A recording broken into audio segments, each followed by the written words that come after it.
My name is Darla Hicks. I am 68 years old, and I have been a licensed Class A water treatment plant operator in Brookings, South Dakota for 31 years. My husband Earl died 6 months ago. 44 years of marriage gone and 8 months of pancreatic cancer. The day after his funeral, my daughter-in-law Kayla walked into our garage, grabbed his old Craftsman toolbox, and carried it to the dumpster. "It's just junk, Darla," she said. 40 years of junk. That night, I pulled the toolbox out of the dumpster and held it to my chest. I opened it to touch his tools. When I lifted the tray, something shifted beneath it. But what I found under that false bottom and what I did with it, that is the story I need to tell you. Welcome back to Alpha Mom Stories, where mothers share the moments that tested everything they believed. Drop a comment and be sure to subscribe. I met Earl Hicks in a hardware store aisle when I was 24. He was comparing pipe fittings, holding 2 brass elbows up to the fluorescent light, like a jeweler examining stones. I was buying a wrench set for my first week at the Brookings Municipal Water Treatment Facility. He noticed my cart. "Starting a collection?" he asked. I told him I had just been hired as a sample technician. He told me he was a plumber. We were married 14 months later. Earl ran Hicks Plumbing and Mechanical for 38 years, one-man shop. He did residential and light commercial work across Brookings County, and he was known for 2 things: fair prices and clean joints. His solder lines were straight. His pipe hangers were level. Customers called him back not because things broke, but because they wanted him on the next project too. I worked my way up at the water plant. Sample technician to lab assistant to shift operator to lead operator. I earned my Class A license at 41, which meant I could run any public water system in the state. I passed my federal safety certifications every year for 27 consecutive years. We lived in a 2-bedroom ranch on Elm Court. Nothing fancy. Earl built a workshop behind the house with a concrete floor and pegboard walls. Every tool had a hook. Every hook had a label. He could find a 1/4-inch socket in the dark. That workshop was his cathedral, and those tools were his scripture. He knew every wrench by weight. Our son Travis was born when I was 27. Good kid. Quiet like Earl, but with my stubborn streak. He played baseball through high school, went to South Dakota State for business, and graduated with a degree he never quite figured out how to use. He bounced between sales jobs for a few years, never settling, never quite failing. Then he met Kayla Pemberton during his sophomore year. She was studying marketing. Her family lived on the west side of Brookings in one of those newer developments with the 3-car garages and the decorative stone facades. Her mother, Judith, was a branch manager at First National Bank. Her father was a CPA with a small practice downtown. They were not wealthy, but they carried themselves like people who had never questioned whether they belonged in a room. From the start, Kayla had a way of asking questions that were not really questions. When Earl told her what he did for a living, she tilted her head. "Plumbing. That is hands-on work, is it not?" Earl just nodded. He did not hear what I heard. I heard the italics on hands-on. I heard the tiny pause before, is it not, as though she was translating his life into a language she barely spoke. They married at the Elks Lodge in 2009. Small ceremony. Judith sat in the front row with her ankles crossed and her lips pressed together like she was waiting for the event to improve. Travis looked happy. Earl looked proud. I looked at Kayla and thought she will manage him. And she did. Within a year, Travis deferred to her on every decision: the house, the car, the holidays, the distance from us. In 2016, Travis and Kayla bought a house at 1847 Prairie View Drive, a 1974 ranch, 3 bedrooms, decent lot, terrible bones. The plumbing was original, galvanized steel, corroded to the point where the shower pressure felt like someone spitting on you. The heating system was a patchwork of repairs going back 30 years. The gas connections were substandard. A home inspector flagged 16 items. 14 of them were mechanical. They got 3 professional estimates for the plumbing and mechanical work. The numbers ranged from $130,000 to $152,000. Kayla sat at our kitchen table with those estimates fanned out in front of her, like losing lottery tickets. "We cannot afford this," she said. Then she looked at Earl. Her expression shifted. It was the look of someone who has just realized the solution has been sitting across the table the whole time. Family helps family, right, Earl? Earl said yes before I could blink. He was that kind of man. He started the following Saturday. He worked every weekend and most weekday evenings for 3 years, from March 2017 through early 2020. He replaced 320 feet of supply line, installed a complete forced air heating system, ran new gas lines to every appliance, and replumbed both bathrooms and the kitchen from the ground up. He came back in January 2021 to replace the water heater and install a sump pump final punch list items that Kayla kept postponing until the old water heater finally failed. Kayla said they would pay him when they refinanced. They refinanced in 2018. They refinanced again in 2020. They never paid Earl a dime, and Earl kept records of every hour he worked. Earl was diagnosed with pancreatic cancer in January of last year, stage 4. The oncologist used phrases like comfort measures and quality time remaining. I drove him to every appointment. I held his hand in waiting rooms that smelled like floor cleaner and stale coffee. I learned to administer anti-nausea medication through a port in his chest. Through it all, Earl talked about 2 things: his work and his tools. He would sit in the workshop and run his fingers over pipe wrenches he had not lifted in months. He organized his soldering kit one afternoon when he could barely stand. In his last weeks, when he was mostly in bed, he gripped my hand and said, "My toolbox, Darla. Do not let anyone take my toolbox." I promised. Earl died on a Wednesday morning in September. The funeral was that Friday. It rained. 41 people came. Harlan Goss, a retired rancher who lived 12 miles out of town, drove through mud to get there. 3 of Earl's former customers stood in the back row. Travis cried. Kayla checked her phone twice during the eulogy. By Thursday morning, Kayla was at the house. She said she was helping me organize. She went straight to the garage. She grabbed Earl's red Craftsman toolbox, 40 pounds of wrenches and fittings, and a lifetime of knowing how things connect, and she carried it to the dumpster at the end of the driveway. She dropped it in like a bag of garbage. "It is just junk, Darla. 40 years of junk." I stood in the driveway and watched her get into her car. I did not argue. I did not cry. I waited until her taillights turned the corner. That night, I went out to the dumpster. The air smelled like October wood smoke and cold dirt. I leaned over the edge and wrapped both arms around the toolbox. It was heavy. The red paint was scratched from 1,000 jobs, and the latches were dull from decades of opening and closing. I carried it inside and set it on the kitchen table under the fluorescent light. I sat down and just looked at it. That Craftsman toolbox had gone everywhere Earl went. It rode in the bed of his truck for 38 years. It sat on bathroom floors and basement concrete and crawl space dirt. It held his livelihood. I opened the lid. The smell came up first, WD-40 and pipe compound, a scent so specific to Earl that my throat closed. His pipe wrenches nested by size, his soldering iron in its canvas sleeve, his torpedo level with the cracked bubble he never replaced because it still reads true.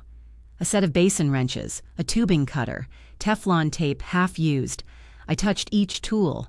I picked up the pipe wrench he used, most a 14-inch rigid with tape on the handle where the rubber had worn through. I held it and thought about his hands. Then I lifted the tool tray. It was a molded plastic tray that sat on a lip inside the toolbox, holding the small items, fittings, adapters, O-rings. When I lifted it out, I heard something shift beneath it. A sliding sound like papers settling. I looked down. There was a piece of plywood fitted precisely to the bottom of the toolbox, cut to match its dimensions exactly. Beneath it, I could see the edge of a plastic bag. I pried up the plywood with a flathead screwdriver from Earl's own kit.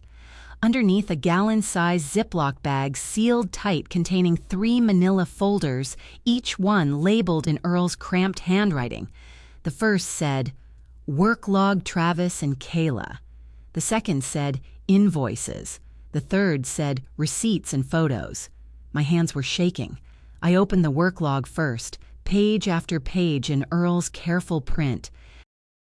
Dates running down the left margin, hours in a column. Tasks described in shorthand only a tradesman would use. Replaced 14 FT of 3/4 in copper supply kitchen run. Sweated 6 joints, 4.5 HRs. Entry after entry after entry. March 2017 through May 2020. 3 years and 2 months of Saturdays and Tuesday evenings, and the occasional Wednesday afternoon when a section needed to cure overnight. The invoices were typed. Earl must have done them on the old DIL computer in the workshop. Each one was addressed to Travis and Kayla Hicks, 1847 Prairie View Drive, Brookings, SD. Each one itemized labor hours at $65 per hour, materials at cost, and a total. There were 3 invoices dated December 2018, June 2019, and August 2020. Total across all 3, $143.07. The receipts were from Menard's Dakota Supply Group and Ferguson Enterprises, hundreds of them. Copper pipe PEX tubing, brass fittings, solder, flux gas valves, a water heater, a sump pump, ductwork, every single one dated and stapled to its corresponding work log entry. The photos were printed at Walgreens, 4 by 6 inches. Each one had a date written on the back in Earl's hand. They showed Earl on his knees under sinks, Earl in crawl spaces, Earl standing next to completed installations with a thumbs up and sawdust in his hair. And at the bottom of the bag, a single sheet of yellow legal pad paper. I unfolded the note. Earl's handwriting in mechanical pencil, the letters small and deliberate. Darla. I kept records of every hour and every fitting I put into Travis and Kayla's house. 3 years, 2 months of work. I logged 2 847 hours. Total labor and materials, $143,720. I sent Kayla 3 invoices. She said they would pay me when they refinanced. They refinanced in November 2018. They refinanced again in March 2020. They never paid. I did not push because I did not want to put Travis in the middle. But I kept everything. Every fitting, every hour, every dime. If anything happens to me, take these records to Ray Whitfield at Brookings County Abstract and Title. He is my fishing buddy, and he knows title law better than anyone in the county. He will know what to do. I love you, Earl. I read it 3 times. Then I set it down and stared at the kitchen wall for a long time. Earl had never told me the full scope. I knew he was working on their house. I brought him lunch on Saturdays. I saw the copper pipe in his truck bed. But I did not know about the invoices. I did not know about the promises. I did not know he had been keeping records in case something happened to him. My husband had been dead for 6 days. He was still trying to take care of me. I reached into the toolbox and picked up a 3/4-inch brass elbow. Small, heavy for its size, with green patina on the threads. I put it in the pocket of my housecoat. I do not know why. It just felt right to carry a piece of his work close to me. I still carry it. 3 weeks after the funeral, Kayla showed up at my door with Travis and a stack of glossy brochures. Silver Pines Assisted Living. The cover showed a gray-haired woman in a cardigan smiling at a jigsaw puzzle like it was the highlight of her year. "You should not be alone, Darla," Kayla said. She sat on my couch and spread the brochures across the coffee table. "This is a lovely facility, private rooms, activities, a nurse on staff. I am 68 years old. I drive myself to work every morning at 5:45. I operate a Class A municipal water treatment facility that serves 34,000 people. I calibrate UV disinfection systems and manage chlorine contact time calculations that, if I got them wrong, could make half of Brookings County sick. I do not need someone to hand me a jigsaw puzzle." But Kayla talked about safety and peace of mind and what Earl would have wanted. Travis stood near the door with his hands in his pockets. He looked at the floor. That evening, Judith Pemberton called. Her voice had that honeyed quality that people use when they have already decided what you should do and are just waiting for you to catch up. "Darla, honey, it is time to accept help. You have had a terrible loss. Let the family take some of the burden off your shoulders."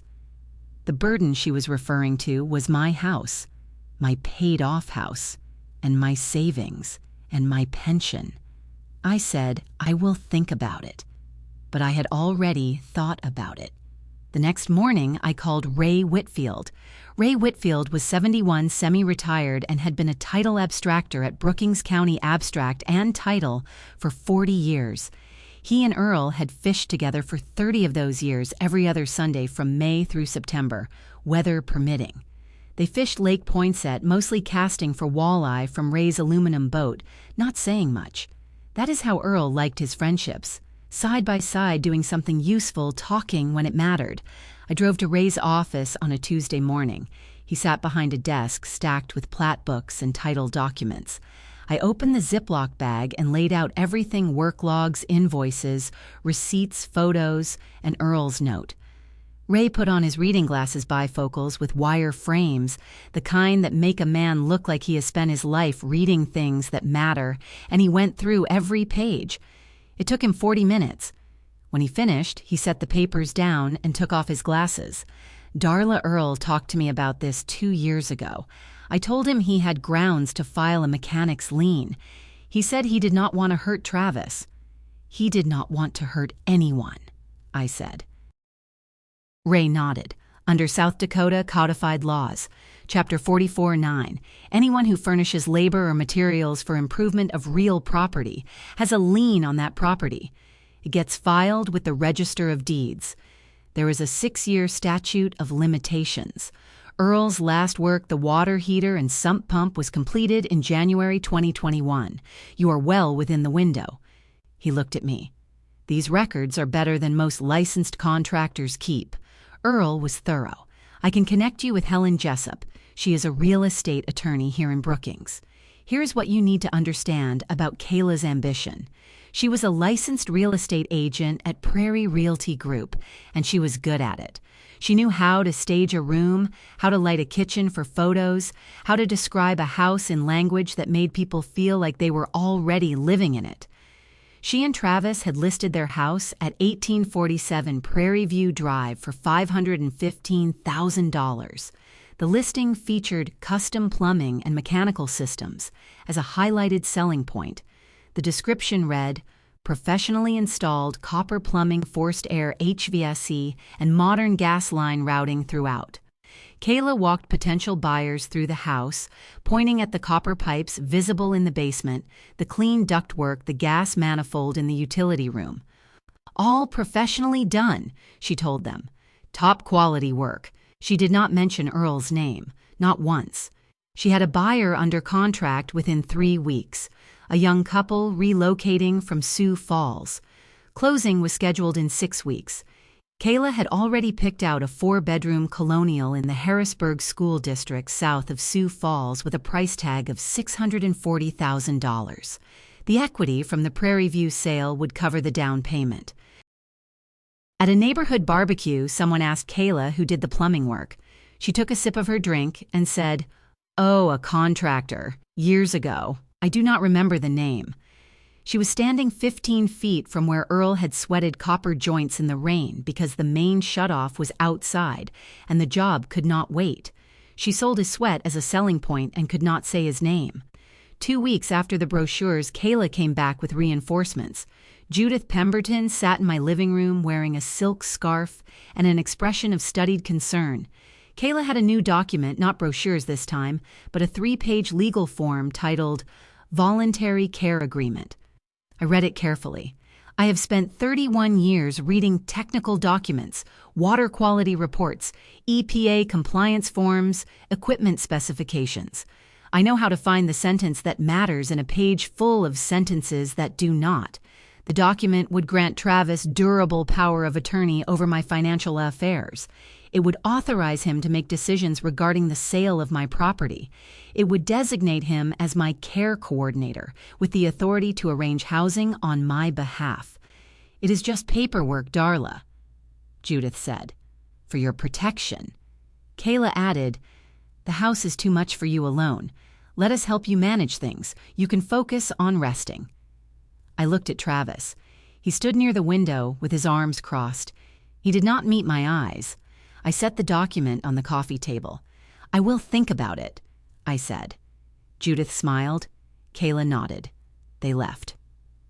The next morning, I drove to Helen Jessup's office. Helen was a real estate attorney mid-50s with a no-nonsense manner and a bookshelf full of South Dakota property law statutes. I showed her everything, the work records, the invoices, the care agreement, and Earl's note. She read for 20 minutes. Then she looked up. "The lien is rock solid, and this care agreement, if they push this after you refuse, we are in elder exploitation territory." The next morning was a Wednesday. I drove to the Brookings County Register of Deeds office before my shift at the plant. The office opened at 8. I was there at 7:52. I presented my lien statement. It was clean and specific, a claim for $143 or $720 in labor and materials furnished by Earl Hicks, doing business as Hicks Plumbing and Mechanical for improvements to real property at 1847 Prairie View Drive, Brookings, South Dakota, filed by Darla Hicks as personal representative of the estate of Earl Hicks.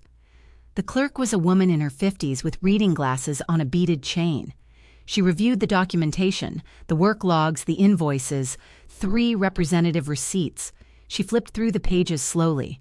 "This is very thorough," she said. The filing fee was $30. I paid with a check. The lien was recorded at 9:47 a.m., case number 2026 ML0417. The clerk stamped my copy and handed it back. I walked to my truck in the parking lot. The October air was sharp. I could see my breath. I reached into my jacket pocket and felt the brass pipe fitting that 3/4-inch elbow with the green patina on the threads. It was warm from my body heat. I kept my promise, Earl. I said to nobody. Then I drove to the water plant and started my shift. I checked the chlorine residual levels, inspected the UV chambers, and logged the morning readings the same way I had done every workday for 31 years. $30. That is what it cost to put a $15,000 sale on hold. 12 days later, Kayla's phone rang. I was not there, but I can tell you what happened because Travis told me later once everything was over. It was the title company handling the buyer's mortgage. A woman named Sandra from Great Plains Title Services. "Mrs. Hicks, we completed the title search on your property at 1847 Prairie View Drive. We found a lien, a mechanic's lien for $143, $720 filed by Darla Hicks as personal representative of the estate of Earl Hicks." Travis said Kayla's face went white. She put the phone on speaker. Sandra continued, "The buyer's lender will not fund the mortgage with an unresolved lien of this size on the title. We cannot issue title insurance. The closing is postponed until the lien is resolved." Kayla hung up and called Travis. She called Greg Sackville, a real estate attorney she knew from the Prairie Realty Circuit.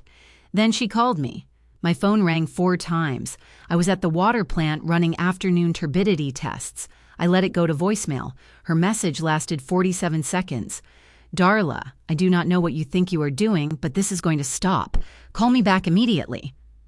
I listened to the message that evening sitting at the kitchen table with Earl's toolbox beside me. The red Craftsman scratched and dented sitting on the table like a patient witness. I set the phone down. I did not call back. Her voicemail lasted 47 seconds. My husband's work lasted 3 years. Travis came to my house the next afternoon. He came alone. I could hear his car door slam from the kitchen. He knocked hard 3 times, and I opened the door to a face I barely recognized my son, but with something raw and unsettled behind his eyes. "Mom, what is this lien? What are you doing?" I did not argue. I did not explain. I walked to the kitchen table and opened the manila folder. I laid out the work logs, the invoices, the receipts, the photos. I set Earl's note on top, the yellow legal pad paper still creased where he had folded it. "Sit down, Travis." He sat.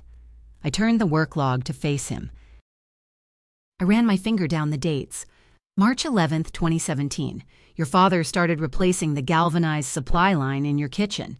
He logged 6 hours that first Saturday. I flipped a page. By April, he was running new copper through the crawl space. 8 hours that weekend. And this one. And this one. I read from Earl's note. My voice did not shake. Every fitting. Every hour. Every dime. Travis picked up the photos. He went through them slowly. Earl on his knees under the kitchen sink, surrounded by copper sweat fittings. Earl in the crawl space headlamp on running PEX line through a joist bay. Earl standing next to the new water heater, giving a thumbs-up sawdust in his hair. On the back of that photo, in Earl's handwriting, June 14, 2019. Travis set the photos down. He stared at the table. I did not know it was this much, he said. It was this much, I said, and more. Your father worked 3 years on your house. He never missed a Saturday. Travis was quiet for a long time. Then he said, Kayla told me Dad offered to do it for free. She said he refused to take money. She said a lot of things, Travis. He left without promising anything. He did not apologize. He drove home in silence. If you have ever watched someone's hard work get called worthless, their years reduced to junk, their skill treated like a favor nobody asked for, you know the feeling sitting in my kitchen that afternoon. Stay with me, because what happened at the Elks Lodge is the part I still think about. Within 48 hours, Kayla launched her campaign. She was efficient about it the way she was efficient about everything. Organization was her weapon. At the Prairie Realty office, she told her colleagues that Darla Hicks had filed fraudulent paperwork against her family's property. She used the word delusional. She mentioned grief and age in the same sentence, letting the implication settle without saying it directly. At church the following Sunday, First Lutheran, where Kayla and Travis had been members since their wedding, she spoke to the women's Bible study group during the fellowship hour. Poor Darla is grieving so hard she is not thinking clearly, she said, cupping her coffee with both hands. She filed some kind of lien against our house. It is not based on anything real. Earl did some work for us years ago as a gift, and now Darla has confused a favor with a debt. She lowered her voice. Honestly, I worry she might have the beginnings of dementia. Judith worked the phones. She called every Pemberton family contact in her address book, cousins, old neighbors, her former bank colleagues. Darla has lost her mind since Earl died. She is filing false legal claims. The family is very worried about her mental state. Kayla sent a group text to Travis's cousins and 2 of his aunts. Darla is trying to steal our house with fake paperwork. We need family support right now. Some people believed Kayla. The church women clucked sympathetically. 2 of Travis's cousins sent vague messages of support, but others hesitated. They had known Earl, they had seen his work, and Darla Hicks did not seem like a woman who had lost her mind. At the water treatment plant, Peggy Strand noticed the dark circles under my eyes before I even clocked in. Peggy was 60, built like a fire plug with short gray hair and a voice that carried across the pump room. We had worked side by side for 22 years, checking chlorine levels, replacing UV bulbs, pulling overnight shifts during spring flooding when the raw water turbidity spiked and the whole system needed babysitting. "What is going on, Darla?" she asked. We were standing by the chemical feed station, and the hum of the dosing pumps filled the silence while I figured out where to start. I told her everything: the toolbox, the false bottom, the invoices, the lien, Kayla's campaign, the care agreement. Peggy set down her clipboard. That woman threw Earl's tools in the trash. She called them junk. Peggy's jaw tightened. Earl Hicks fixed my kitchen sink for $40 when the other plumber wanted $900. He drove out on a Sunday to do it. You tell me, what is junk? Word moved through the plant the way water moves through pipes, steadily and in one direction. By the end of the week, every operator and maintenance tech at the facility knew what had happened. Nobody said much to me directly, but I noticed small things. A coffee left on my desk, a shift swap offered without me asking. Someone had taped a note to my locker. "We have your back, D." Meanwhile, Ray Whitfield called. He had spoken to Helen Jessup, who had reviewed every page of documentation. "Rock solid," Helen said. "The work records are contemporaneous and detailed. The third-party receipts from Menards and Dakota Supply Group corroborate everything. A court would uphold this lien without hesitation. I had a lawyer, I had friends, and I had my job." At the Brookings Elks Lodge, where Earl had been a dues-paying member for 30 years, the conversation at the bar shifted. Harlan Goss was the first to say it out loud. Harlan was 74, a retired rancher with hands the size of dinner plates, and he had known Earl since before Travis was born. Earl had fixed Harlan's well pump 3 times over the years, once driving 45 minutes in a blizzard to do it, because Harlan's cattle needed water and the pump had seized. Earl Hicks was the most honest man in Brookings County, Harlan said, setting his beer on the bar with the kind of deliberateness that made people stop talking and listen. "If he said he did the work and was not paid, that is the truth. Period." 2 other lodge members nodded. One of them, a retired electrician named Dale Foss, said he had seen Earl's truck parked at 1847 Prairie View Drive every Saturday for what seemed like 3 summers running. "I thought he was doing a commercial job over there. The scope was that big." At the grocery store, a woman I recognized from church approached me near the dairy aisle. "Is it true you filed a lien against your own son's house?" She asked, her voice careful. I kept my hands on the cart. "I filed a lien for work my husband performed and was never compensated for. 3 years of labor, $143,000. It is all documented." She nodded slowly and walked away.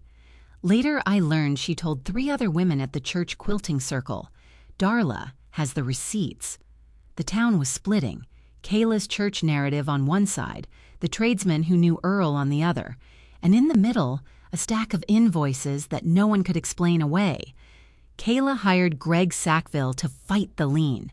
Greg was a real estate attorney with a corner office and a reputation for getting things done. Kayla expected him to make the problem disappear.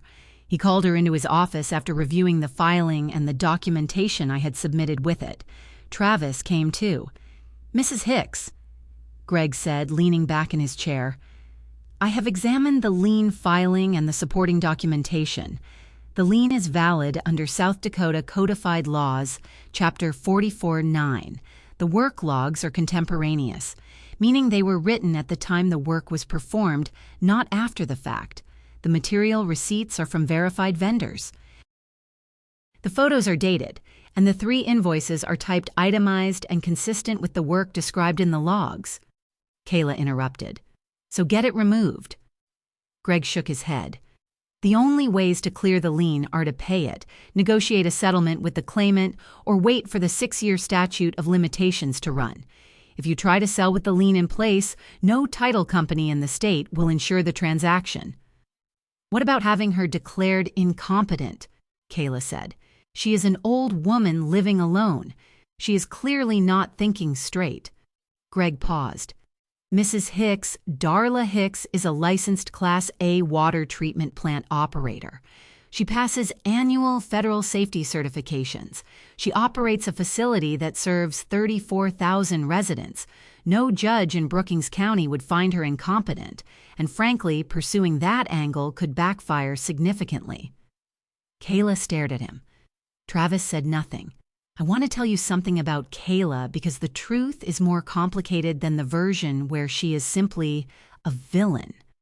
People are not born wanting to exploit their father-in-law's labor. Something makes them that way." Kayla was 12 years old when her father came home one evening and sat at the kitchen table with his head in his hands. "We might lose the house," he said. His accounting practice was failing. It was 2008, and small-town CPAs with modest client lists were among the first to feel the recession. Clients stopped filing. Revenue dried up. The mortgage payment was 3 months behind. For 6 months, Kayla's family ate store-brand cereal, wore shoes with taped soles, and pretended everything was fine at school. Judith Pemberton, who had always considered herself above clerical work, took a position as branch manager at First National Bank, a job she openly resented for the next 20 years. They kept the house, barely. Kayla made herself a promise in that kitchen, watching her father cry into his hands. She would never be at the mercy of someone else's money. She would own property. She would build equity. She would control her own financial security no matter what it cost. When she met Travis, she saw stability.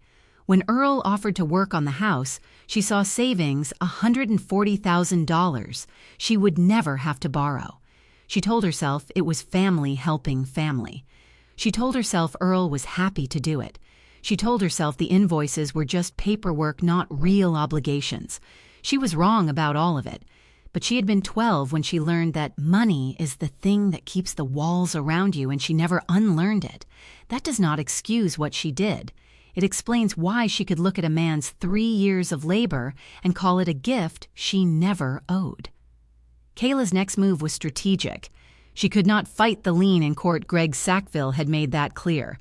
She could not have me declared incompetent. Helen Jessup had made that clear. So she chose the one arena where she believed she still held the advantage: public pressure. She reserved the back room at the Brookings Elks Lodge for a Saturday evening. She called it a family dinner to clear the air. She phoned Travis's Aunt Carol, his cousin Derek, and 2 other relatives from the Hicks side. She invited Judith, of course, and she invited her college friend Monica, who had never met me, but whose presence would add a body to Kayla's side of the table.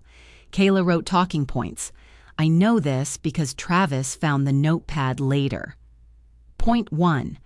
Darla is acting out of grief, not rational. Point 2. Earl's work was a gift. Everyone understood that. Point 3. The lien is a misunderstanding that is hurting the whole family. Point 4. Earl would have wanted us to stay together.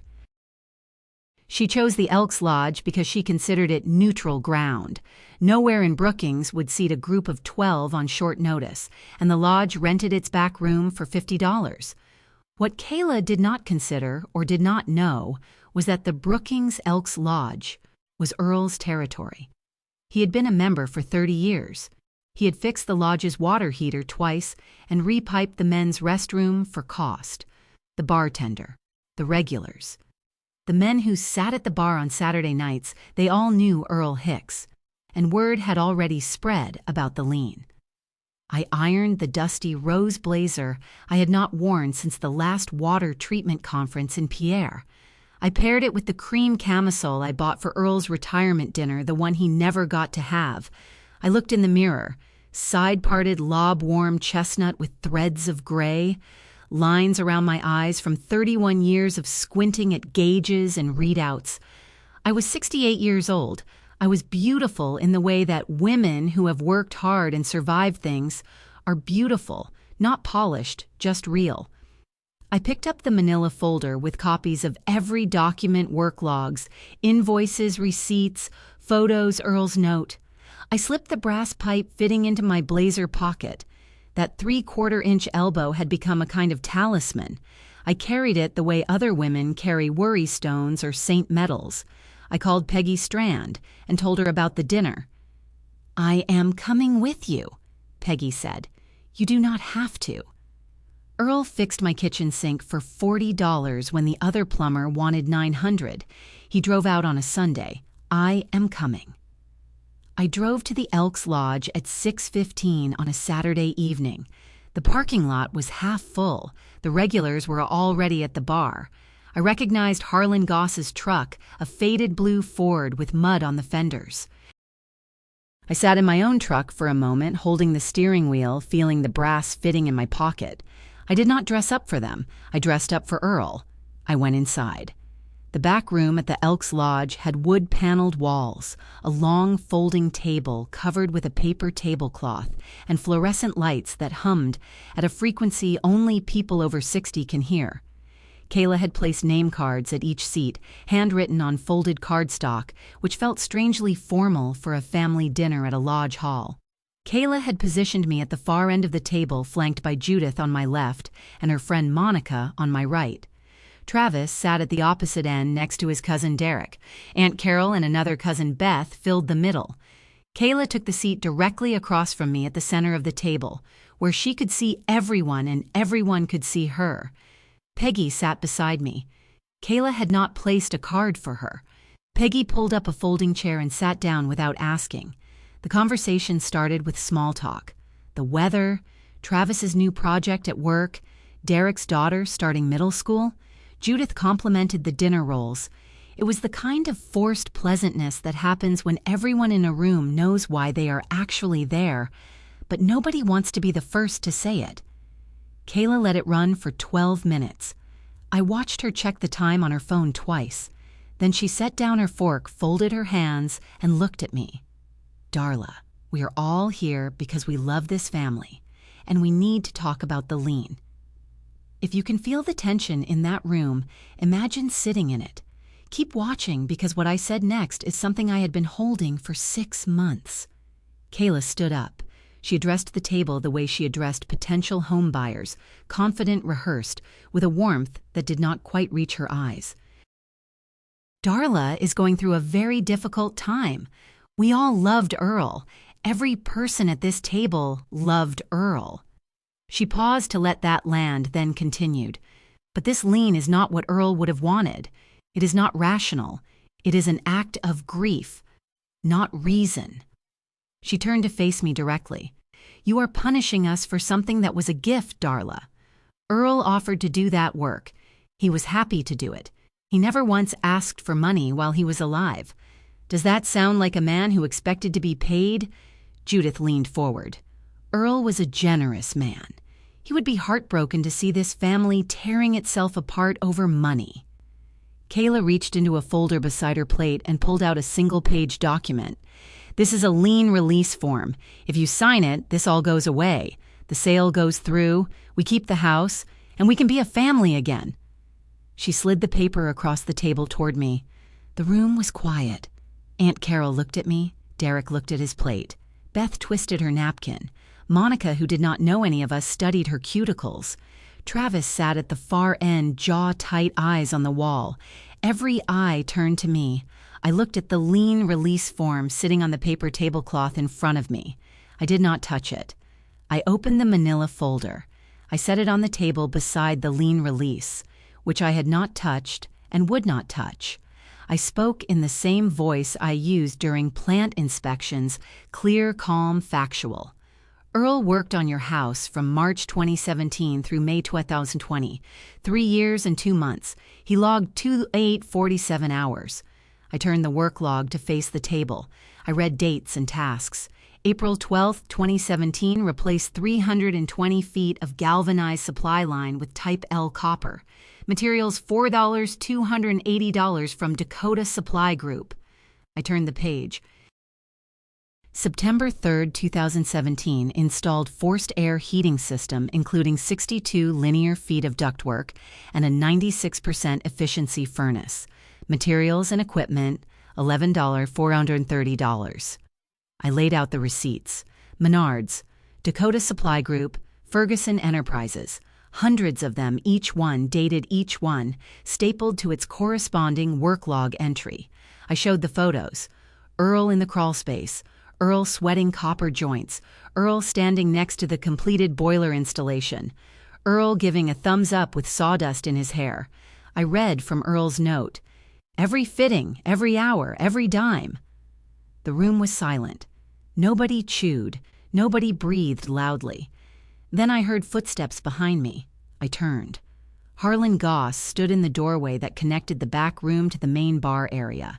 2 other Elks Lodge members, Dale Foss and a younger man I recognized as a plumbing apprentice, Earl had mentored, stood behind him.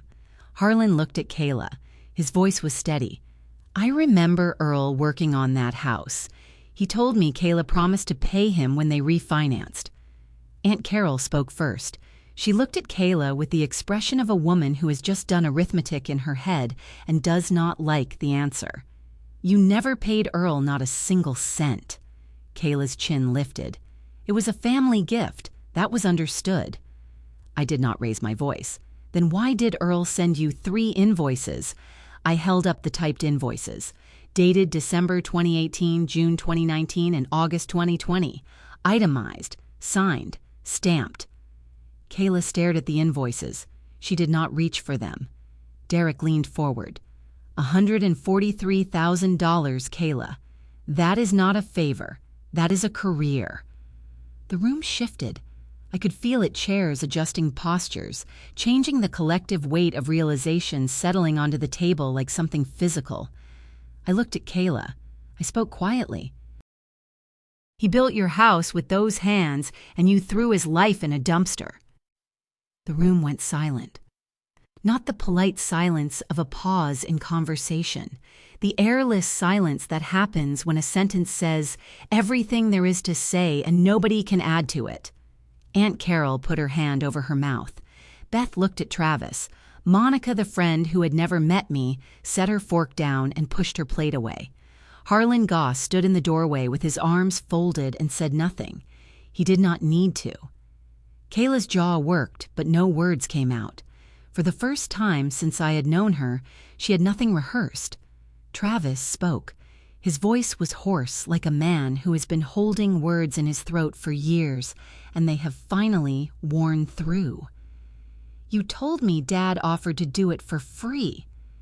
He was looking at Kayla. You said he refused to take money. You said it would insult him if we tried to pay. Kayla's expression shifted, a crack in the armor. He was your father, Travis. That is what fathers do. From the doorway, Harlan Goss shook his head slowly. Earl Hicks never worked a free job in his life, not unless someone told him it was free when it was not. Travis turned to me. His eyes were red. Mom, I swear I did not know about the invoices. She handled the mail. She handled everything with the house. I believed him. Travis had many faults: passivity avoidance, a willingness to let someone else steer, but he loved his father. The confusion on his face was not performance. It was a man discovering that his wife had lied to him about his own father for years. Judith tried to intervene. She straightened in her chair and said in her bank manager voice, "This is a private family matter, and it should not be discussed in a public—" "It stopped being private when you told the whole church I was senile," I said. Judith closed her mouth. She looked at her hands. Around the table, 5 faces turned toward her with a new understanding of where Kayla had learned to manage a narrative. Kayla erupted. I had been waiting for it, not hoping for it, but expecting it the way you expect a pipe under too much pressure to eventually blow. She shoved the papers off the table. The invoices scattered. A receipt from Menards floated to the floor. "This is a shakedown," she shouted. "You are using your dead husband to steal from us." She turned to the room, arms wide. "She is doing this because she is jealous.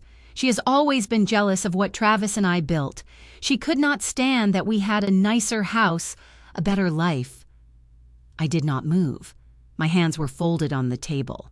Under the table, the brass pipe fitting sat warm in my palm, Earl's 3/4-inch elbow green patina on the thread solid as the man who had used it. "I am not jealous, Kayla." My voice was quiet. The room leaned in. "I am a licensed water treatment plant operator. I have worked the same job for 31 years. I earn my living. I pass federal safety certifications every year. I am not confused. I am not senile. I am not grieving too hard to think straight." I paused.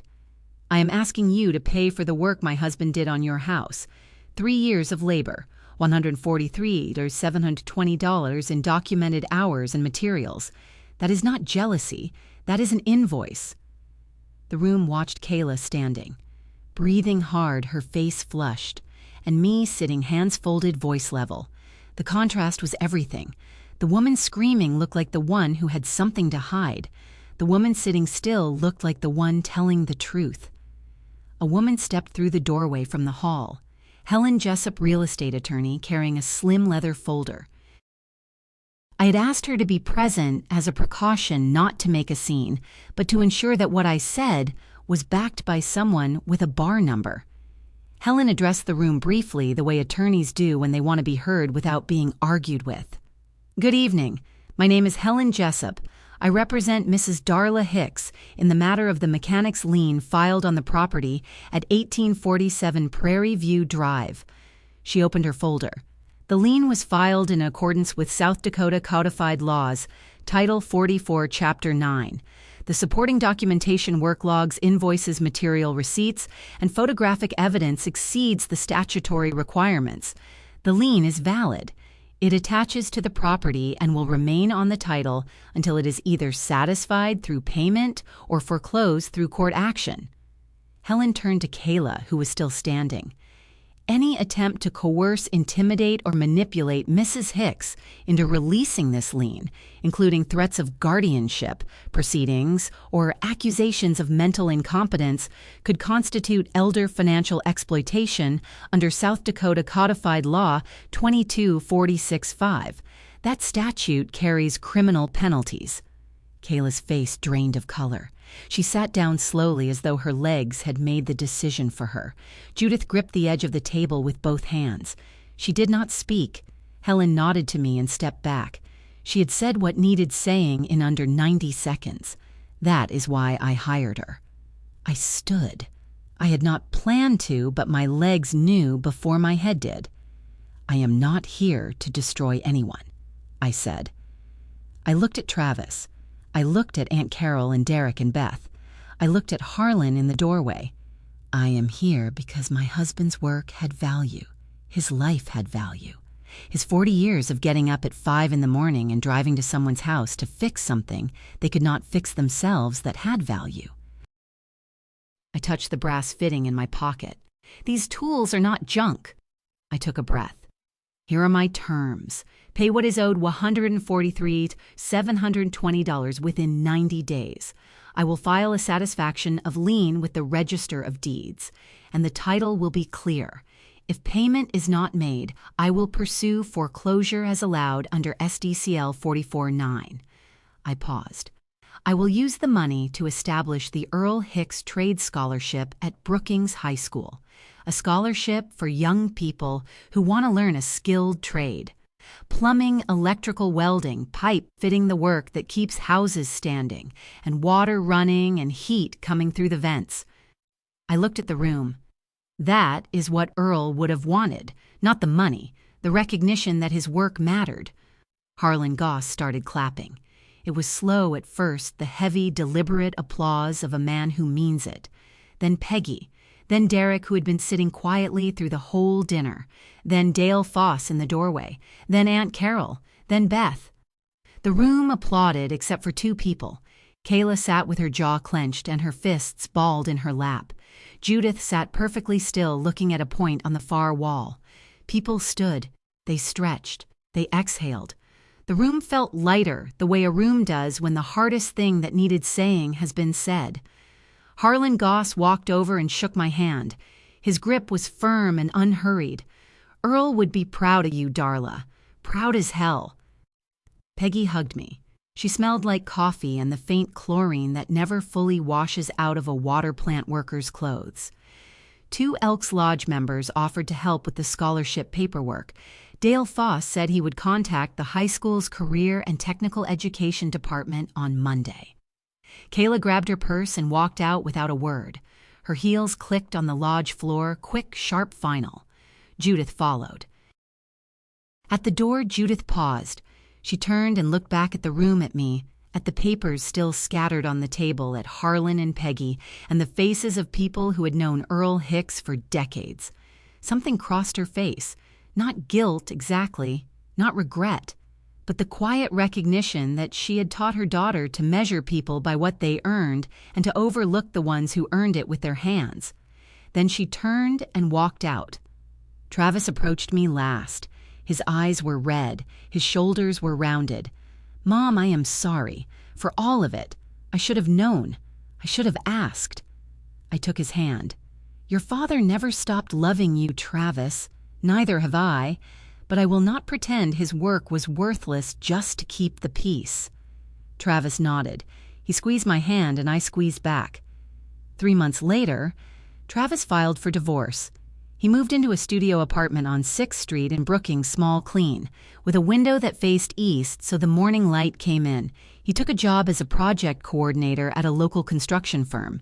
He told me once that the first time he walked a job site and saw the plumbers working below the slab, he thought of Earl. He visited me twice a week for dinner. We ate at the kitchen table where I had opened the toolbox. We did not talk about Kayla much. There was nothing left to say about her that the Elks Lodge had not already said. The lien was paid from the equity in the house as part of the divorce settlement. The property sold 4 months after the settlement closed to a different buyer at a reduced price. Kayla took her share and moved to Sioux Falls. She transferred her real estate license to a brokerage there. I heard she changed her last name back to Pemberton. Judith stopped calling. I did not call her either. Some silences are not empty. They are full of all the things that were finally said.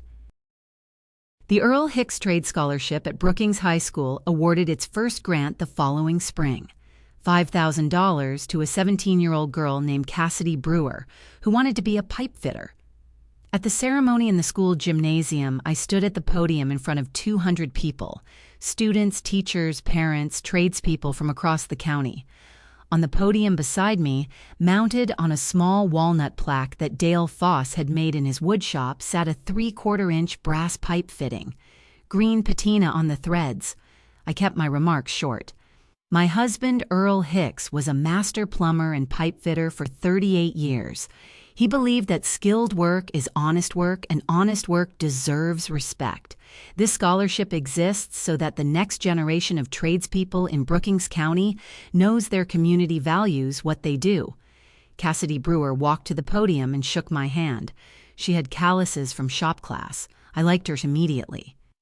Travis sat in the front row. He was wearing a button-down shirt and work boots, the kind Earl used to wear. He applauded harder than anyone. When Cassidy walked back to her seat holding the scholarship certificate, Travis caught my eye and nodded once. It was enough. End of shift at the water treatment plant, 5:30 in the afternoon. The chlorine residual log was filled out. The UV chambers were inspected, and the evening operator had arrived for turnover. I sat at my desk for a moment before clocking out. On the shelf above my monitor sat Earl's red Craftsman toolbox. I had brought it to the plant after the Elks Lodge dinner. The false bottom was empty now the records had done their work and were filed with Helen Jessup's office. But the tools were still inside. The pipe wrenches, the soldering iron, the torpedo level with the cracked bubble. I opened the lid. The WD-40 smell was faint, now more memory than scent. I ran my finger along the handle of the 14-inch rigid pipe wrench, the one with tape where the rubber had worn through. I thought about Earl's hands, wide-scarred, always warm, and how they held tools the way some men hold pens, as extensions of thought. I closed the toolbox. I clocked out. I locked the plant. I drove home past the workshop behind the house, the one with the pegboard walls and the concrete floor where Earl had organized his life by the tool. The workshop was dark, but I left the light on over the door the way I have every night since September, just in case. That is my story. 6 months of silence, 1 toolbox, and a husband who knew his work was worth more than anyone gave him credit for. If this story reminded you to look twice at the people who build things with their hands, the ones whose work you might walk past every day without noticing, let that sit with you for a while. And if someone in your family has ever called what you do junk, I hope you find your own false bottom. I hope you find the records someone kept because they believed the work mattered even when nobody else did. Thank you for being here. Drop a comment, hit subscribe, and I will see you in the next one.